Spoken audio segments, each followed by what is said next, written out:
বড় বেয়াদব তারা, মানুষকে ন্যূনতম সম্মান তারা দিচ্ছে না। এই সমস্ত বেয়াদবদেরকে বাংলাদেশের মানুষ শায়েস্তা করবে, আমাদের শায়েস্তা করার দরকার নাই। আমাদের প্রিয় নেতা আজকে দেশের বাংলাদেশের প্রধানমন্ত্রী, উনি কত পজিটিভ রাজনীতি করছেন, কোনো প্রকার বিষোদগার করছেন না, কোনো প্রকার কারোর বিরুদ্ধে কোনো ধরনের কোনো নেগেটিভ কথা উনি এখন পর্যন্ত বলেন নাই। অথচ বাংলাদেশে 5ই আগস্টের পরে নতুন নতুন নেতার উদ্ভব হলো, অবিশ্বাস্য রকমের অশ্রাব্য গালিগালাজ দিয়ে যারা রাজনীতি করতে চায় তাদের আজকে যেই আস্ফালন দেখছি, আমরা যেই ব্যানারটা যে আমরা হেডলাইন দিয়েছি, আজকের যে প্রোগ্রাম শিষ্টাচার, এই শিষ্টাচারটা তারা মানছেই না।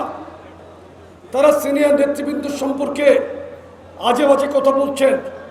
কোন রকম একটা বক্তব্য দেওয়ার আগে একটা তো পারিপার্শ্বিক অবস্থা তৈরি হওয়ার পরিপ্রেক্ষিতে একটা মানুষ একজনকে নিয়ে কথা বলবে, সেটা যদি স্বাভাবিকভাবেই যদি গ্রহণযোগ্য হয় মানুষ সেটা গ্রহণ করবে। তারা যে কথা বলছে আমি তাদের নামও নিচ্ছি না।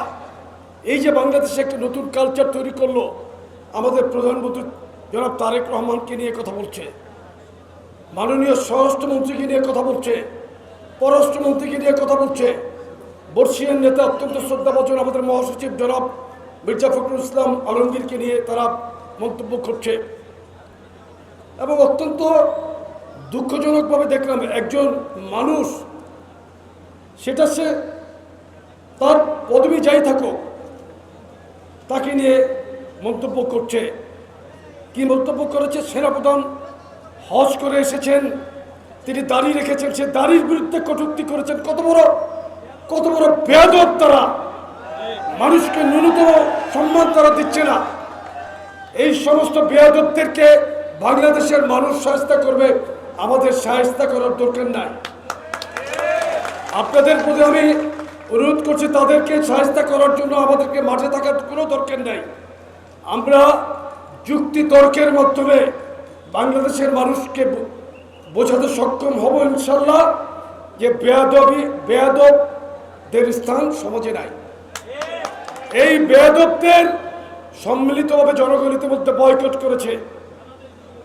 তারা এবং তাদের যে সহযোগী রাজনীতি যারা তাদের সাথে করছে, ইতিমধ্যে বাংলাদেশে তাদের যে খায়েশ ছিল সরকার গঠন করবে, তারা কিন্তু সেই সরকার গঠন করতে পারে নাই। তারা মিথ্যার ফুল ছুঁড়ে তারা ইসলাম বিক্রি করেছে, মানুষকে ধোঁকা দিয়েছে, মুনাফিকি করেছে, কিন্তু মানুষ বিশ্বাস করে নাই। আমি মনে করি আগামী তো বাংলাদেশের মানুষ তাদের সিদ্ধান্ত নিতে ভুল করবে না, আমরা যদি সঠিকভাবে রাজনীতিকে পরিচালনা করি।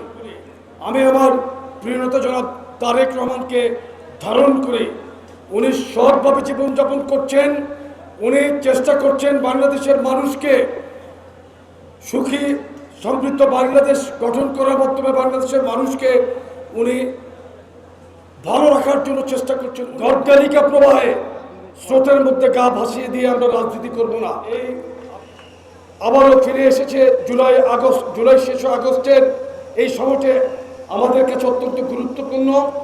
আপনারা সৃজনশীল রাজনৈতিক কর্মকাণ্ডের মাধ্যমে মানুষকে সাথে নিয়ে ইনশাল্লাহ আগামীর সমৃদ্ধ বাংলাদেশ গড়ার যে প্রচেষ্টা জনাব তারেক রহমান নিয়েছেন, সেটা সমর্থন অব্যাহত রাখবেন।